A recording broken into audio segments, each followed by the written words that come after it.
Hello and welcome to my Final Fantasy XIV patch 1.22 guide. If my voice sounds any different in this one as opposed to my other videos, it's because my headset had broke and I'm using a cheap dinky one. Not too many changes for this patch, but I'll be going over them starting with this. If you look on the map, you'll notice that the inn... That's not the button to zoom in. Oh wow, that's as zoomed in as it goes. Okay. The inn is now moved to the Gold Court instead of being at the Adventurers Guild up here. And speaking of, there is something inside of it. Let's go ahead and go into this, which should be fixed because I know that it was having problems. It looks like it's fixed though.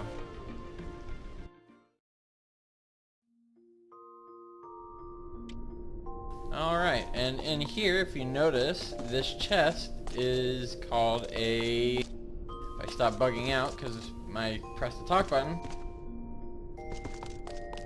a armawire. If I'm pronouncing that wrong, whatever, it's basically a extra 100 slots for seasonal events, achievement awards, bonus items, and job artifacts, meaning the armor and all that I have. Oh, that's why. You need to have a 100% repair rate, which is kind of annoying, but whatever. Let me go ahead and put some of this stuff in. These things have 100 slots, unless they decided to change it and didn't mention it in the patch notes. So it's basically an extra 100 slots for all the fun stuff, and knowing me, I've got 10,000 things, so it's not enough. We need more, Square Enix. Real quick, I'm not gonna store everything I have. I'll get to doing that later. And they also added something to the bed. I think it's, yeah, there it is. Gotta target it. And you can exit the game, you can return to the bed, or return to the character screen here, or you can examine the bed, which it looks comfortable and inviting. Okay. That's all for the inn rooms. I will be cutting to the next part of the patch that I'm going to explain. So be right back.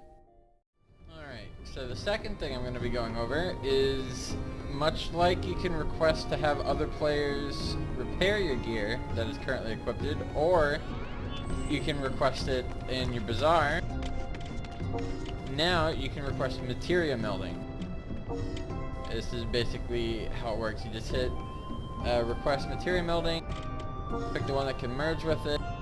It gives you, instead of telling you what it's meldable with, it has a little thing here that shows everything. What classes can use it, what jobs can fix it, primary and offhand tool, and what slot it can go in. This is all the information you need to know. It tells you the material you have selected, what it can be melded with, what it can be used with, what catalyst you need, how much it'll cost you to give to the other player who's doing it, the item, the class needed, and the success rate. Just hit request. And up here it has the whole list of things. Alright, second thing I'm going to be going over while I'm here is they have merchant houses. So now, let's say somebody has something up in Lominsa that I want to go get, but I want to stay in ul'dah. I can go to the Lominsian Mercantile House. I'm sure the servers are overloaded with how many people are in the ul'dah one.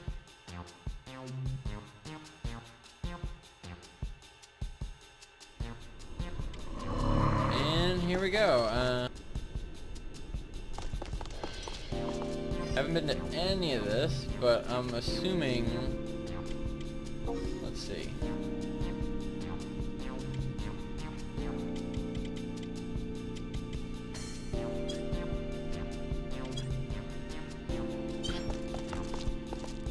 Yeah, I'm assuming that this is gonna be like armor stuff.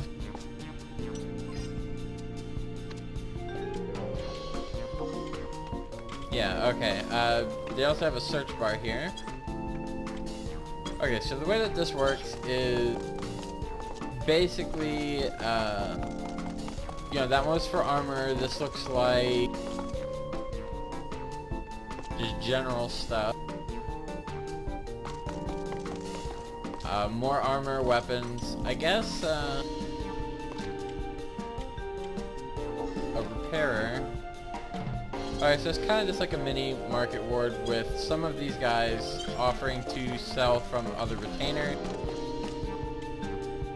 Oh, that's it. Doesn't even use the other half. So I guess that's how it works. I'm assuming that people or NPCs like this one are also selling other items like potions and weathered axes and all so on. But since this is the Limbs of Laminsa one, not a lot of people put all their stuff there, that he does not have you search for items, because maybe his loot list isn't full yet. I think that's going to be it. I'm going to go over my list real quick, and I'll come back with the next thing on it to explain. So, be back. Also, real quick, I forgot to mention, we also get extra materials, and some of them have been revised.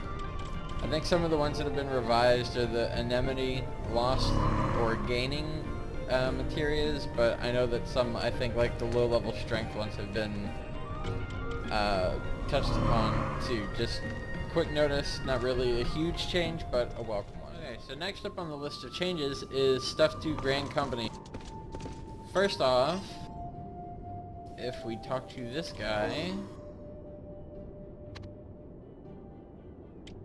we can talk promotions, because 3 new ranks have been added to the list. 3,000, that's quite a lot. I am the highest rank as of 1.21, so I don't have any of the newest ones, so apparently this first new one costs 3,000. If you check out my inventory, so I exit out all these menus,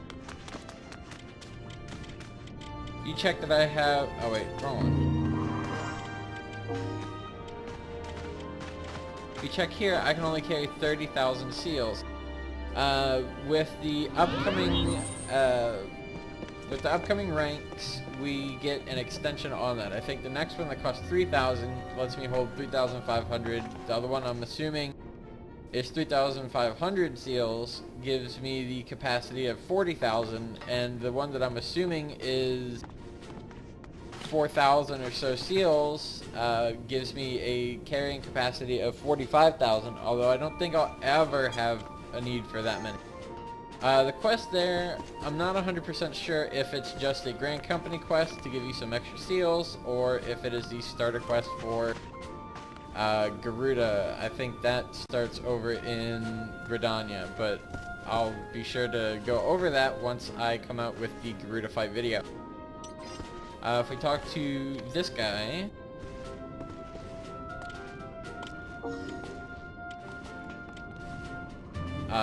you can go through the seals for each rank.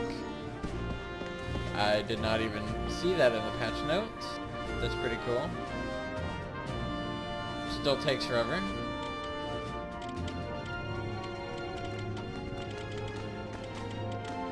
We have all the items here. I think that they added a bunch of new items. Yeah, here we go. Okay, so I'm not 100% sure about how this works, because there was little information, at least from what I'm understanding. A little information given about it, but sanctions, if you'll notice here, like this one has 15 accuracy, -3 refresh, and sanction attack magic potency plus 60. I think that this is something that you can get somewhere at your Grand Company that will empower that for 3 hours. It's basically like a temporary enchant. I'm not 100% sure if that's how it works, but that's what I understand how it works. Then we have key items, nothing new here.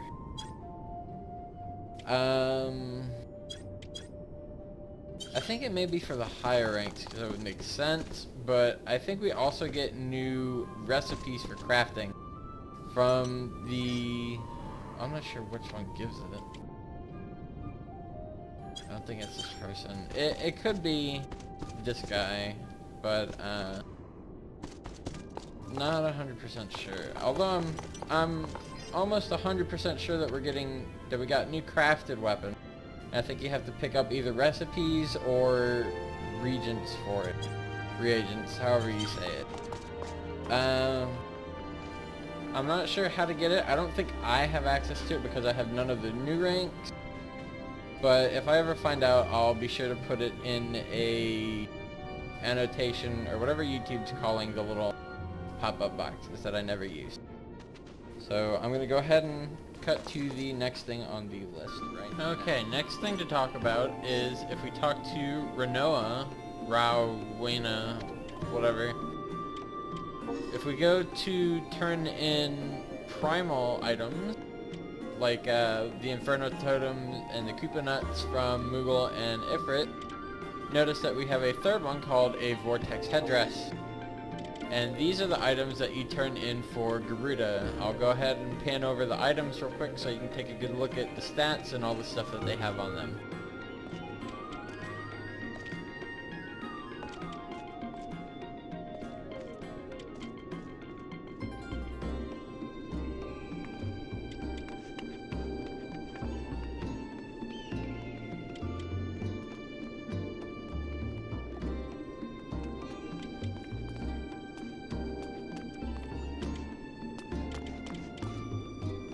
Some of these are pretty good, and some of these are kinda okay.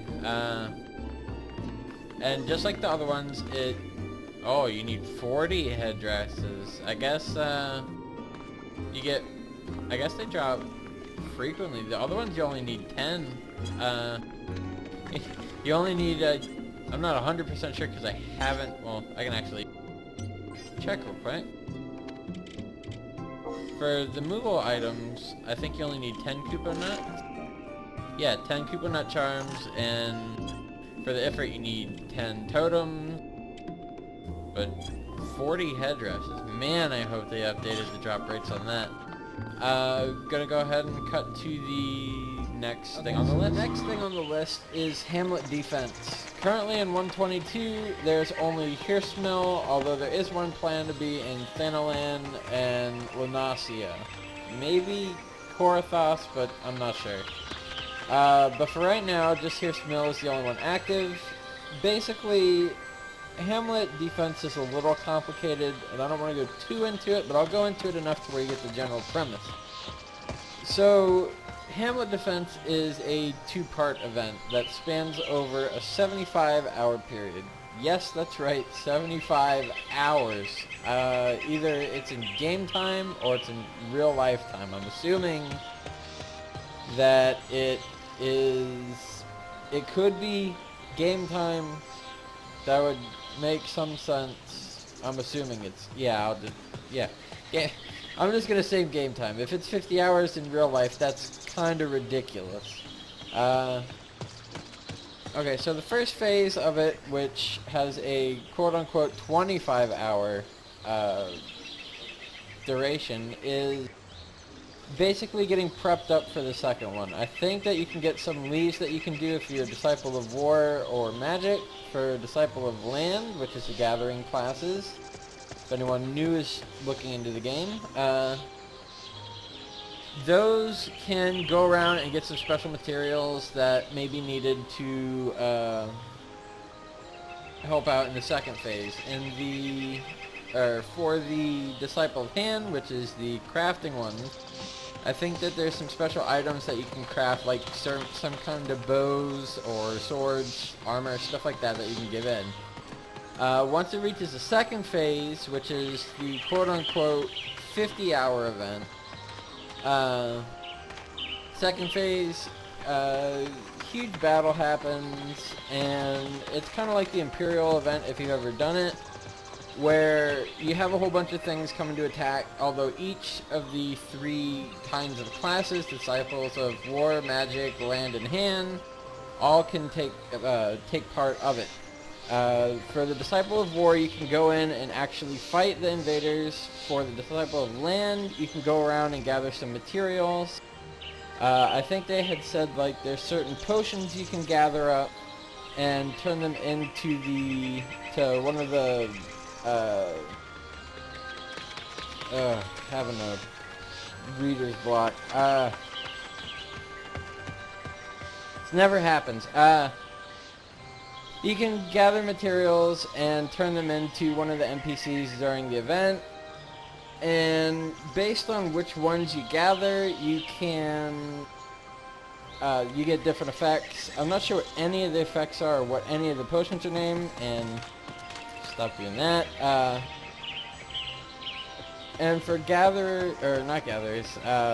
for Disciple of the Hand, you can make special armor and weapons and stuff like that, I think to give to NPCs, or maybe equip the Disciple of War. The main objective of it is you're giving 4 carts or caravans to defend, and based on how many of those are up, it increases your score at the end of it. And for the Disciples of War, after so long, the leader of the entire wave that's coming to attack the Hamlet comes out, and once you kill him or the event ends due to time, you get a pop-up that scores you on how well you did, and it's not just group score, it's individual score. How much you contributed to the fight as well is also accounted for. I had also forgotten to mention at the beginning of this that this is an 8-person instance event. I don't know if the instance limit is 8 people, but I know that you have to have a group of 8 people to get into the event. That's not everything that the Hamlet event has for it, but if I keep having reader's block like that, this video is gonna be 5 hours long. So I'm gonna go ahead and accidentally hit the wrong button. I'm going to not cut video because I think the next thing on the list is right around the corner, so I'm just going to run there.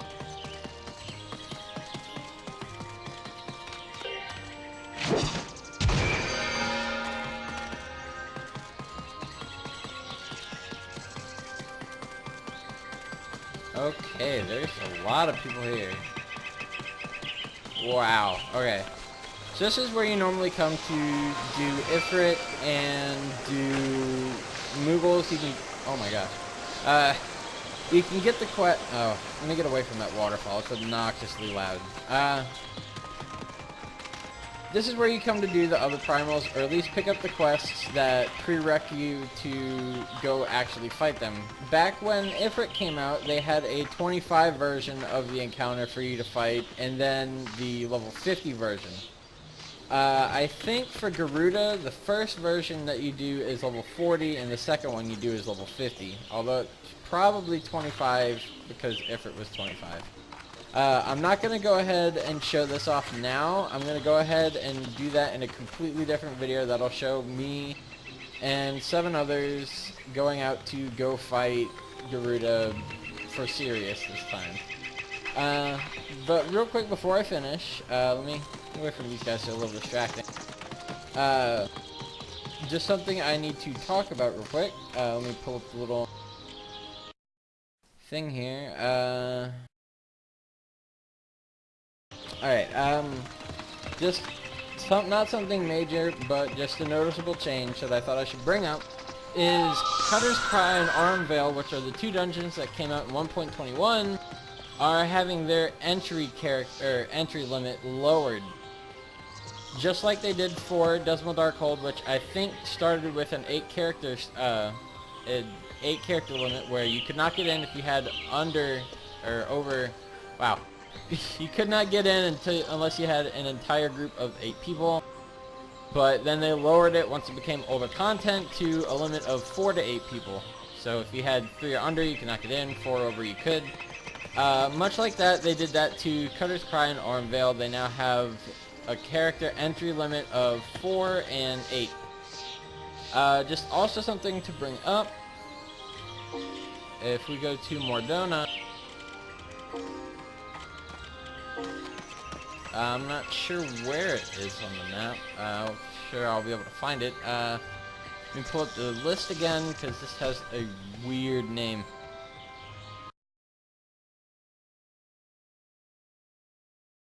Okay, the Imperial Stronghold Castum Novum.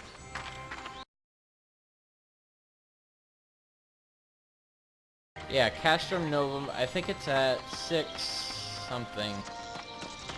It's in this aisle somewhere. You cannot see it on the map, but I'll think about going over there eventually. I really don't want to go there, but I might. Mordona is really... Oh man, I went there a long time ago. There was like level 90. I'm not going too far into it. I may do it, may not. If I do, I'll include it in a completely different video than this. But I think that's all the major changes that I need to go over. Sorry if this was too long, too short, too bad headphones. Just wanted to get this video out, and yeah, if you like it, give a thumbs up. I'll also include an annotation or whatever of a playlist that I made for Final Fantasy XIV. If you thought this video was helpful and are looking for older information, I will also include a patch list playlist that I will be making while this video is uploading. So yeah, if you like it, hit the like button, subscribe. I'll be doing more, and look forward to my Garuda fight video and all that'll be coming up shortly. So I'll see you guys next time. Okay, real quick, I just thought I would mention that earlier in my video, when I was in Gridania over by all those people, I had said that you pick up the low-level Garuda quest over at Luisu, or whatever his name is, over in Gridania, when people have been telling me that you actually pick it up at your Grand Company. I don't know which rank you have to be, or even if this... I'm assuming that this is the one that I'm on for Limbs of Laments. Called I don't know how I'm mispronouncing it. I've even heard about this game. Deus Ex Machina. I'm not sure. It doesn't seem like it has anything to do with it, but it might. And just a lot of people have been saying that's where you get it from. So just thought that I would make this just to correct something that maybe I had recorded earlier, and also just to give a shout out. This guy here, Mac10, had asked me if I made videos when I was doing this little bit right here earlier. I had messed up, so I had to restart. This guy had said, or asked if I made a YouTube video about patches, and I do. Yeah, you're in one. So yeah, just a little shout out to him, and I'm gonna go ahead and end off the video. I'll add in anything extra if I come across anything that maybe I said that was wrong.